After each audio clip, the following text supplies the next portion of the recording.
Assalamualaikum warahmatullahi wabarakatuh. Apa kabar murid-murid ibu? Semoga sehat-sehat semua ya. Alhamdulillahirabbil alamin. Kita masih dapat bertemu kembali pada mata pelajaran fikih. Nah, pada kali ini kita akan membahas tentang berani berkhitan. Materi yang akan kita bahas yaitu yang pertama, sejarah pensyariatan khitan. Yang kedua, pengertian khitan. Yang ketiga, tujuan dan manfaat khitan. Yang keempat, hukum pelaksanaan khitan. Yang kelima, usia pelaksanaan khitan. Dan yang keenam, hikmah khitan. Nah, untuk lebih jelasnya, mari kita simak penjelasannya. Pada materi yang pertama, kita akan membahas tentang sejarah pensyariatan khitan. Ada yang tahu kapan khitan mulai disyariatkan? Khitan mulai disyariatkan pada masa Nabi Ibrahim alaihissalam. Kisah tentang khitan ini diriwayatkan dalam sebuah hadis yang artinya dari Abu Hurairah radhiyallahu anha. Beliau berkata, Rasulullah shallallahu alaihi wasallam bersabda, Ibrahim alaihissalam telah berkhitan dengan kapak, sedangkan beliau berumur 80 tahun. Hadis riwayat Al-Bukhari Muslim. Nah, di dalam Al-Quran juga dapat perintah bagi umat Islam untuk mengikuti ajaran Nabi Ibrahim alaihissalam. Perintah tersebut tertuang dalam Quran surat An-Nisa yang berbunyi, wa man ahsanu dinan mimman aslama wajhahu lillahi wa huwa muhsinun wattaba'a millata Ibrahima hanifa wa takhadallahu Ibrahima khalila, yang artinya, dan siapakah yang lebih baik agamanya daripada orang ikhlas menyerahkan diri kepada Allah, sedangkan dia pun mengerjakan kebaikan, dan ia mengikuti agama Ibrahim yang lurus, dan Allah mengambil Ibrahim menjadi kesayangannya. Nah, dengan demikian, melaksanakan syariat khitan merupakan salah satu bentuk ketundukan kita terhadap perintah Allah, serta bentuk pelestarian syariat Nabi Ibrahim alaihissalam. Oleh karena itu, kita sebagai umat Islam, khususnya untuk laki-laki, tidak boleh takut dengan syariat khitan, karena sebagai umat Islam, tujuan utama hidup kita di dunia adalah untuk melaksanakan ketaatan kepada Allah Subhanahu wa Ta'ala. Nah, pada pembahasan yang berikutnya yaitu pengertian khitan. Secara bahasa, khitan berasal dari kata khotana yang artinya memotong. Sedangkan secara istilah, khitan adalah membuka atau memotong kulit atau kuluf yang menutupi ujung kemaluan laki-laki dengan tujuan agar bersih dari kotoran dan suci dari najis. Pada bab berikutnya yaitu tujuan dan manfaat khitan. Bu, apa aja sih tujuan dan manfaat khitan itu?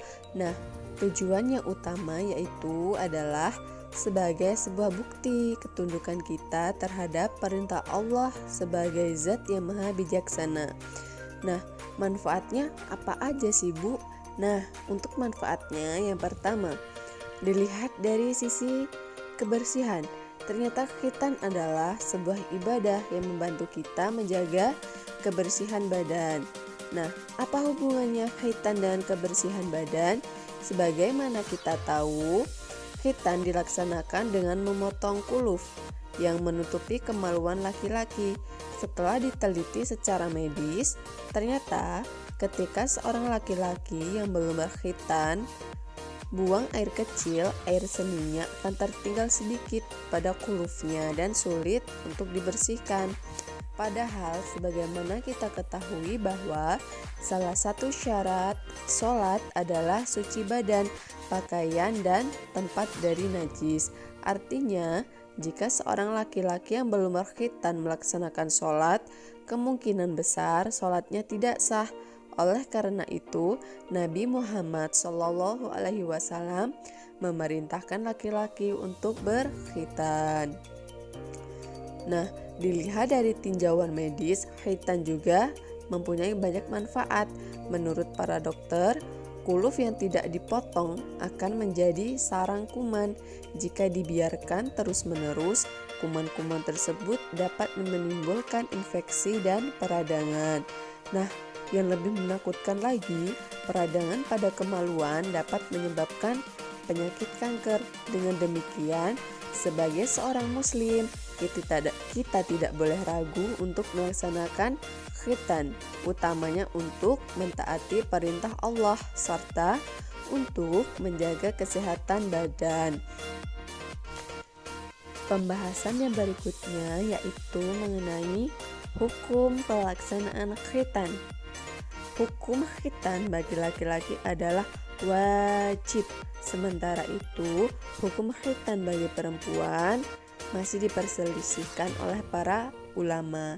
Sebagian ulama berpendapat bahwa khitan perempuan wajib dan sebagian lagi berpendapat bahwa khitan perempuan hukumnya sunnah.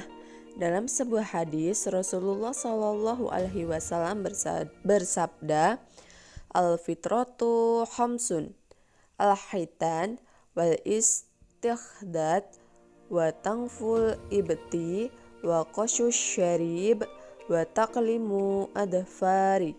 Artinya, fitrah itu ada 5. Yang pertama khitan, yang kedua mencukur bulu kemaluan, yang ketiga mencabut bulu ketiak, yang keempat memotong kumis, dan yang kelima memotong kuku. Diriwayatkan oleh hadis riwayat Al-Bukhari. Pembahasan yang berikutnya yaitu usia pelaksanaan khitan. Secara syariat tidak ada ketentuan usia untuk pelaksanaan khitan. Namun, melihat pertimbangan yang ada di atas tadi, para ulama membagi waktu pelaksanaan khitan dalam 2 waktu, yakni yang pertama, waktu mustahab atau waktu sunnah, yaitu waktu sebelum balik.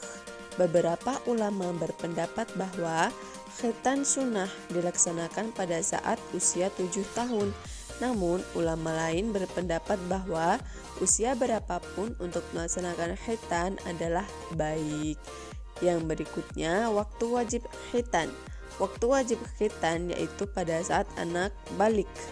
Karena pada saat balik itulah seorang anak mulai diwajibkan sholat. Oleh karena itu, ia harus memenuhi semua syarat-syarat sholat seperti suci badan, pakaian, dan tempat dari najis. Salah satu cara agar badan seorang laki-laki suci adalah dengan berkhitan. Materi yang berikutnya atau materi yang terakhir yaitu hikmah khitan. Terdapat beberapa hikmah yang dapat kita ambil dari pensyariatan khitan, yaitu yang pertama, sebagai bukti ketaatan terhadap Allah Subhanahu wa Ta'ala. Yang kedua, sebagai ciri pengikut Nabi Muhammad SAW dan pelestarian syariat Nabi Ibrahim alaihissalam. Yang ketiga, menjaga kebersihan dan kesucian badan. Yang keempat, mencegah timbulnya berbagai macam penyakit. Dan yang kelima, menjadi ciri muslim yang baik. Alhamdulillah, materi pada hari ini sudah kita pelajari. Semoga materi yang ibu berikan dapat bermanfaat dan jangan lupa untuk menjaga kesehatan. Wassalamualaikum warahmatullahi wabarakatuh.